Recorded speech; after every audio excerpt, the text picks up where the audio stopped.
What's up, everybody? Welcome to SLC Puck. I'm your host, Austin Facer, the proud new owner of a $500 microphone to fix the crackling sound issues that we've had the last couple episodes. Turns out it was just a $6 XLR cable that was giving us heartburn on that, so whoopsie daisy. Looks like I got myself a Christmas present early this year. Please tell me the sound quality is better now. Please, I need to hear that. And I want to thank you guys for tuning in to SLC Puck. This is being recorded December 11th, 2024. You're probably going to check it out 12/12/24. That's kind of cool. Thursday, tomorrow, YouTube, Apple, Spotify, KSL.com, wherever you find the show.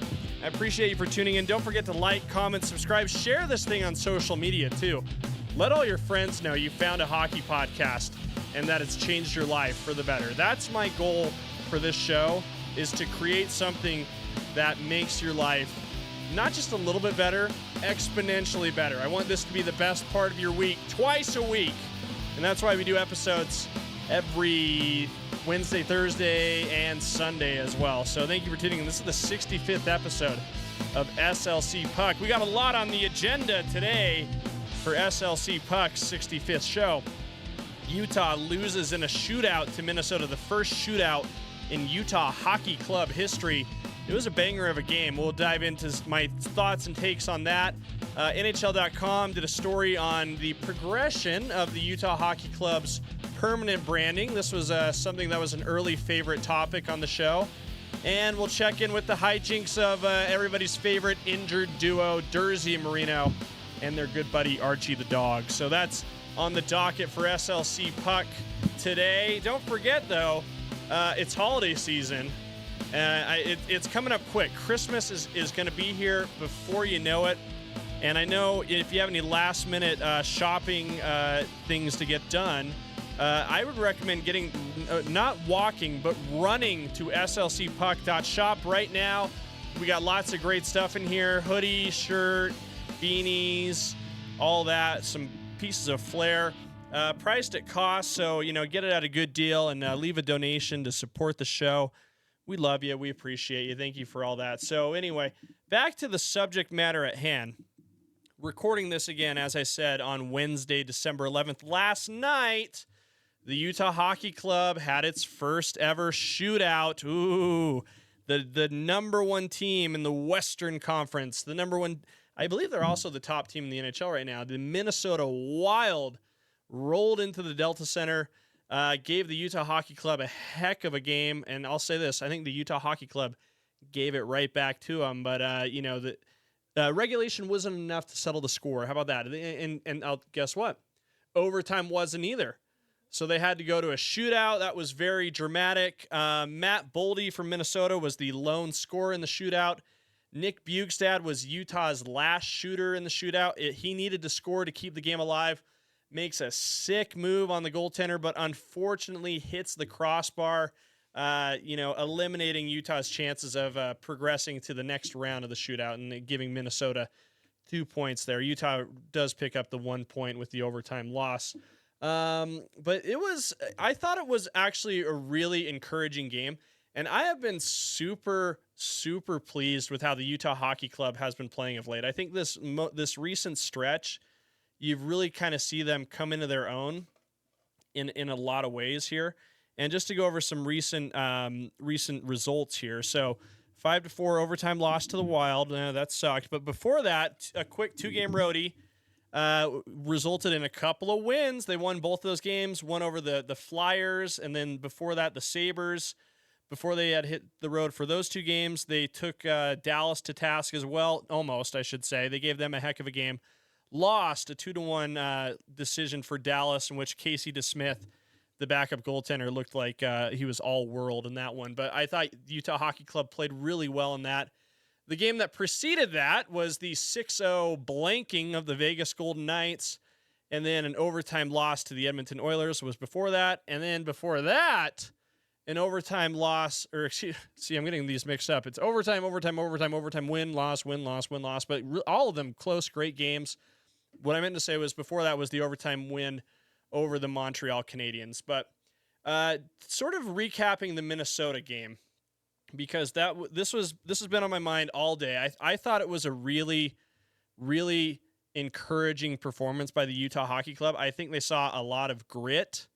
I think they definitely let the game slip through their fingers a little bit at the end, but considering that they're playing the best team in hockey and took them the distance and some, I'm okay with just 1 point in this. I mean, this is a game they very easily could have lost at parts, but I think to me, when I think about this game, this was, in my mind, the Clayton Keller game. And I've said this about certain other games this season, right? I've attached labels to a few of these games, calling, for example, the October 13th win over, I don't think it was October, I think it was November 13th win over the Carolina Hurricanes. I call that the Vejmelka game. He had 49 saves. He was the star of that game. I think you could say that the Montreal game was the Mikhail Sergachev game. And then after that, the Buffalo game was definitely the Michael Kesselring game. He had the Gordie Howe hat trick. To me, while it was a loss and it's going to go down as such in the record books, this was the Clayton Keller game of the year so far. And I wonder why. And I kind of had this thought before the game, and as I saw him play, I think I kind of had my suspicions confirmed. I'm like, I think he's going to really get up for this game. And I think it has a lot to do with the fact that he was not included on Team USA's roster for the Four Nations Cup later this season. And here's the connection here, okay? The guy who made that decision, the guy who put the team together, is Bill Guerin. He's the general manager of USA Hockey. I believe he'll probably also be picking the team for the Olympics next year or whenever that happens. But he put the USA roster together. He is also the general manager of the Minnesota Wild. So in my mind, I see Clayton Keller sort of getting up for this game, sort of wanting to stick it to Bill Guerin, say, listen, dog, this is what you missed out on. You missed out on me. You didn't put me on your team. Are you out of your freaking mind, dude? I'll show you what's what. I'm going to score 2 power play goals in the third period. You're going to feel really dumb about not putting me on your silly Team USA team, aren't you? And I think that's exactly what happened. I mean, let's go over the scoring summary. I thought it was, again, a really strong performance by Utah. Started off with a goal by Kevin Stenlund in the first period.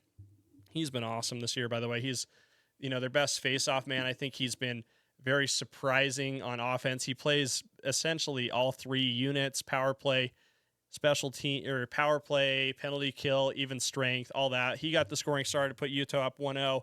They took that lead into the locker room for the first intermission. Second period was kind of a rough one, in particular for Mikhail Sergachev. He makes a couple of crucial errors that result in a pair of wild goals within about 36 seconds of each other. That gives Minnesota a 2-0 lead, including the second one by Kirill Kaprizov, whose name I believe I just said right, by the way. I was really determined to get that one right. But anyway, his goal was Minnesota's second, gave the Wild a 2-1 lead going into the locker room for the second intermission. But then the third period, I thought, was where Utah showed tremendous grit, but at the same time also let the game slip through their fingers. Story of the year for the Utah Hockey Club, right? Ebbs and flows, some highs, some lows. Consistency is not Utah Hockey Club's friend right now. But anyway, let's focus on the positives. They tie the game up with a power play goal, Clayton Keller's first of the game. Not too long after that, Minnesota takes the lead again. But then Keller scores his second power play goal, essentially from the same spot, right on that right face-off dot. Sick little wrister there. Goes from his first shot was on one side of the net, second goal was on the other. So he showed, a little bit of versatility there, getting to all corners of the net. Juuso Valimaki scores a very interesting goal. Somehow made it all the way down in front of the net to give Utah a 4-3 lead with about 8 minutes to go. That was 11 minutes and 45 seconds into the period. But then with less than a minute to go, Marco Rossi ties the game up for the Wild at 4-4. No goals scored in overtime. And then in the shootout, as I said, Matt Boldy scores the one for Minnesota. Nick Bjugstad has to respond, cannot, hits the crossbar, has a wide open net, and that gives Minnesota the win. So, and Utah the loss. So, again, really, I'm still encouraged by what I'm seeing out of the Utah Hockey Club. To get at 1 point against one of the best teams in hockey has to feel good. Call that a victory. And I can't talk enough about how pleased I was with Clayton Keller's performance. I think we saw a lot of great leadership out of him. He was feisty. He was aggressive with the puck. He was taking shots. Again, I suspect there was a part of him that really wanted to send a message to Bill Guerin, the general manager of the Minnesota Wild and Team USA. So kudos to Keller on that one, I'll say. I was happy with him. And, he wears number 9. That can't be said enough, how important that is to me that someone wearing 9 plays well and leads the team, because that's kind of what I would do if I was in that position. I would wear number 9, I would play well, and I would lead the team. So kudos to Keller, as I said. But coming up, doesn't get any easier. If you're listening to this on Thursday, tonight is the night. I'm speaking in the future tense. They'll be taking on the Avalanche in Colorado. Colorado right now has a 17-13-0 record. They're tied for 3rd in the Central Division, so they picked up a lot of steam from their first appearance at the Delta Center when they beat the Utah Hockey Club 5-1. That was back on October 24th. And then after that, Saturday is a game that I think the Utah Hockey Club probably has had circled on their calendar for quite a while. They're taking on the San Jose Sharks in the Shark Tank in the Bay Area, Northern California. San Jose, again, one of the worst teams in hockey. They have a 10-16-5 record. That's 7th in the Pacific Division. But their first win of the season came against the Utah Hockey Club, and it might have been the Utah Hockey Club's worst loss of the year. That was a 5-4 overtime loss back on October 28th. Like I said, really ugly one. One I think the Utah Hockey Club is going to regret a lot, especially if things get tight down the stretch. They blew a 4-1 lead, allowed 3 San Jose Sharks goals within like 2 minutes of each other in the third period. So that was ugly. I'm sure Utah, you know what? They're going to be like, listen, San Jose, not again. Okay. We let you have one. We're not going to let you have another. I think Utah's going to play well. We'll see how they do against the Avalanche. Again, the Avalanche, if you're new to hockey or if you're not new to hockey, you know that they have a few of the best players in the game. Cale Makar is the guy I always point to as my favorite player to watch right now. Nathan McKinnon. We'll see if they're still contenders this year. They had to reload over the offseason. But again, I think if you're a Utah fan, you have to feel really good about where the team is. I think you see them improving every game. And while the results aren't there every time, I think I do see this team doing things, growing and maturing a lot. And with that, I think comes, the growing and maturing of the permanent brand of the team name. If you've been with us from the beginning, you know that I loved going on diatribes and rants and raves and making crazy conspiracy theories and giving all sorts of opinions on what the future name of the team is going to be. I have one of my props here. This is a throwback prop. This is my tinfoil hat that I would put on when I was giving my theories about what the name of the team would be. Thank you for that. Maybe we'll break that out at some point later this season. But, we got a little bit of an update. It's a kind of, what some would call a nothing burger, but a little bit of an update here from NHL.com. And I'll read the story with you guys. Again, I do the heavy lifting. I read the stories so you guys don't have to. I know reading is not everybody's strong suit. But the the headline on the story reads, Utah Hockey Club progressing on permanent brand identity. This is NHL.com. Dateline is December 9th, so very recently.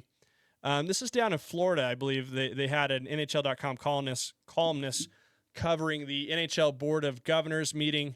Let's see here. So read the first line here. After the NHL Board of Governors meeting on Monday, top officials from the Utah Hockey Club and the NHL chatted about the development of the team's permanent brand identity. Utah owner Ryan Smith and president of hockey operations Chris Armstrong huddled with Gary Bettman, the NHL commissioner, and Brian Jennings, the league's Senior Executive Vice President of Marketing and Chief Branding Officer. We're deep in the jersey design process for next season, which goes hand in glove with our brand identity and what we're going to do there, Armstrong said. We're all working within the timelines and trying to get creative about those to give ourselves as much runway to get all those pieces lined up properly. Okay, so it goes in to say, remind everybody that the Utah Hockey Club name under which the team is playing right now is not going to be the permanent name. You remember the voting thing, right? That went by so quickly when they had the 20 names and then the 6 names. And then again, maybe I need to get the tinfoil hat back. But my theory, and again, don't think just because I was on Nashcast that I know anything about this. I do not. They have the hat goes down. The hat stays on for this one because this is true. I know nothing of the team name. I've only given my opinion on this. I think my opinions are pretty much always right, though. Because I'm very ask my sister's right here smiling and laughing at me. She knows what I mean. But again, we know that the Utah Hockey Club moniker is not permanent. It's a temporary thing. What were the finalists were Yeti, Mammoth, Outlaws, Venom. I believe Hockey Club might have been one of them as well. There were 6 finalists. Blizzard was the 6th one. I think we really will see the team play under another name this year, and I think the fact that this article is out kind of confirms that in my mind. I think more interesting tidbits, they said the jersey's not going to change very much next year. And honestly, I'm pretty okay with that. And I think a lot of people who have shelled out the $200 for one of these jerseys would probably feel good about that too. They look pretty good with the stair stepper Utah going down the front. I do think you'll see whatever the name becomes. I think you'll see that manifested as a logo in some shape or form on the shoulder, replacing what is the inaugural season shoulder. But again, my theory is that I do think the name of the team is going to be the Utah Yeti. I really think that. And Clayton Keller has said that. Bill Armstrong has said that. I think there's been legitimate implication of that by Chris Armstrong. He's like, we know what the fans want. The kids were chanting that at the airplane hangar when the team arrived from Arizona back in April. I think all the signs point to Yeti, but again, it talks here in the article that, one of the big issues has been the intellectual property, issues associated with that. Draw your own conclusions on what that means. But again, this article is definitely worth taking a look at because I think people we were only 2 months into the season.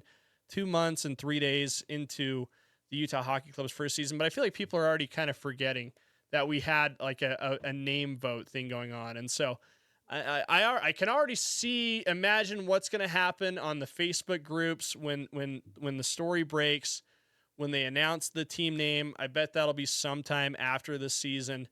I bet you'll see it maybe the anniversary of the team coming to Utah, maybe like April 18th, or maybe some point before the next NHL draft. I'm sure they'd like to get, the Utah Yeti or Mammoth or whatever, jersey ready to go to hand to their next first round draft selection. But I do think that's going to happen. I was on a train of thought about something, but anyway, going back to this article, I think it's definitely worth the read. Go to NHL.com and find it. And I think there's some other cool notes in here. It talks about how the Seattle Kraken have been advising the Utah Hockey Club on how to construct their practice facility. I believe the Kraken also practice in what used to be a mall up there in the Seattle area. The Vegas Golden Knights, who have the best game presentation in all of professional sports, I would say, have also been in touch with Utah to help them get the hockey game going, create the atmosphere at the Delta Center. The NHL wants Utah to succeed. When they're on the ice, when they're playing against each other, ooh, it's war, it's battle. Ooh, Clayton Keller. Ooh, I feel angry at you, Bill Guerin. Ooh, I feel angry when Mikhail Sergachev's playing against the Montreal Canadiens. Ooh, he wants to get them. They're the team that drafted him and traded him to Tampa Bay. Ooh, he wants to stick it to them. But I think everything else that happens outside of the lines on the rink, right? I think the NHL is very supportive of what's happening in Utah. I think in large part because they dealt with a lot of horror and terror and just heinousness coming out of the Arizona franchise with the front office hijinks there. But check this story out and keep in mind that the Utah Hockey Club is a temporary name for this year, and I think that's something to check back in on. We'll continue to see how that progresses. If you do want to buy a jersey, don't go up in arms when the team name comes out and they look different next year. I think the jersey again will look mostly the same, but I'm sure that'll be a point of contention on everybody's favorite place for all things intellectual discussion, being Facebook groups and all that. So anyway, that was again an interesting story from a couple days ago. But today, what I think we need to address, and this was going on all day today, it was SEG Foundation's Pay It Forward Day, starring a few of our favorite fellas from the Utah Hockey Club. In particular, I'm talking about injured defensemen. Stop me if you've heard this before. There's a few defensemen injured on the Utah Hockey Club. I don't know if you knew that. I don't know if you've been following the team. Yeah, they've had a few injuries on the blue line, but a couple of the fellas, John Marino and Sean Durzi, were out and about with their good buddy Archie, paying it forward at Bjorn's. I'm sure I said that wrong. Bjorn's Brew. It's the BJORNS. Bjorn's Brew. I don't drink coffee either. Sorry. On State Street, they were out there, behind the register, taking care of people's coffee orders, having a lot of fun. And it's a special Archie alert on SLC Puck as well. Archie was there, the team dog, having a good time and spreading the goodwill there. So let's just check in here. Again, here's Durzi and Marino. I think we're going to hear them say the name of the coffee shop correctly here. Big apologies to the folks over there. Hey everybody, Sean Durzi here with John Marino, and we're here at Bjorn's Brew on State Bjorn. Street. We're paying it forward to a few people, and we'd love for you to join us. There you go, Bjorn. There goes that sponsorship, right? That sponsorship possibility at SLC Puck. But I think the other fun thing, there's a lot of great pictures of these guys behind the register doing their thing. But the other big takeaway, they met with the media outside of the coffee shop. And, Durzi, as you may remember, played a few games for the Utah Hockey Club to start the year, sustained an upper body injury. And my production assistant, my sister, is pointing out that she met Sean Durzi at one of the very first youth events going, and he was very nice too. And Durzi as well was on the broadcast for the Utah Hockey Club a couple of nights ago as well.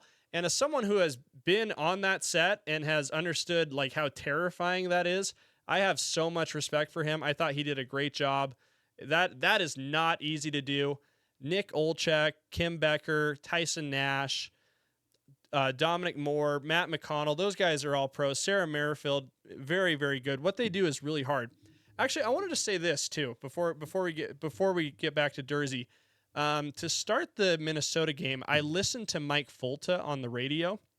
I listened to him call the game, and he was with Nick Olchek because the game was on ESPN Plus, so there was not a Utah Hockey Club broadcast on SEG Media or Channel 16 or whatever. They're really good. The radio broadcast is excellent, and Mike Fulta is really, really good at his job. So if you find yourself just driving around while the Utah Hockey Club is playing, flip over to the game on the radio. You won't regret it. They do a really nice job on the radio. And I'm not just saying that. It's actually true. But anyway, back to Durzi. He met with the media, and I thought a lot of what he said here was really charming and nice. So we'll just hop in halfway here. Always room for improvement. He's talking about watching the team sort of deal with injuries. It couldn't have been better. And obviously, like I said, it's one or two guys is going to change the team. I think everybody's doing a job as a whole, and it's been fun for us to watch. How badly do you want to get back out there? No, I don't want to get out there at all. No, obviously it's terrible. Like you want to be out there. You hate to miss games, but at the same time, it's it's part of our game. It's why we do what we do. You're never going to play to not get injured or to play it any other way. But tough bounce, a little adversity. But like I said, having a guy like John Marino and then now kind of Mav joining us, it's a group of guys who are hungry to get back, and a good group of guys who keeps it fun and push each other to get better. Have you been able to? There you go. I thought that was really nice. He was talking about, just the, trying to stay active. He's like, we can't contribute very much on the ice right now because we're injured. But, what we can do is we can be out in the community. We can be representing the team there, and that's something that I'm enjoying. That was basically what Sean Durzi said. And I think that's huge. I think again, what these guys are doing, they're setting a foundation. They're laying the framework. They're building the house. We're in the early stages of building the house here in Utah. And I think getting out in the community, being active, paying for people's coffee, that's something people aren't going to forget anytime soon. Hey, a guy who plays in the NHL was behind the register wearing his jersey and paid for my coffee one day. So guess what? Guess what I am now? I'm a Utah Hockey Club fan. I'm one for life. That's smart. That's crafty. Sean Durzi knows what he's doing. And so does Archie. Archie's so damn cute. I love that little guy. The dream... I have a lot of dream guests on this show, right? I would love to get some of the broadcast folks on. I've had Tyson Nash on, and I did a bonus episode with AJ Bolden, who runs the University of Utah hockey team over there. Other dream guests, I reached out to Theo Fleury. I don't know if I'll ever get him. We'll see. I think Wayne Gretzky would be cool. Paul Bissonnette, Steve Carell, Sidney Sweeney. Sean Durzi, why not? And Archie. I think tippy top of the list has to be Archie. I would love nothing more than to get Archie here at SLC Puck Studios to be interviewed, and we can get his thoughts on the season. Maybe that'll happen one day. Who knows? But for now, thank you guys for tuning in to SLC Puck. Appreciate you so much. I am working on a big guest for the next episode in the next week or so. So stay tuned for that. That's going to be a lot of fun. It took a financial investment on my part to make this happen, so I can't wait for that to come to fruition. You'll see what I mean. But anyway, thanks again for tuning in, guys. Don't forget to like, comment, subscribe. KSL.com's Utah hockey coverage. Ryan Miller's doing a great job holding it down. And SLCpuck.shop for merch. And we'll talk soon, guys. Thank you.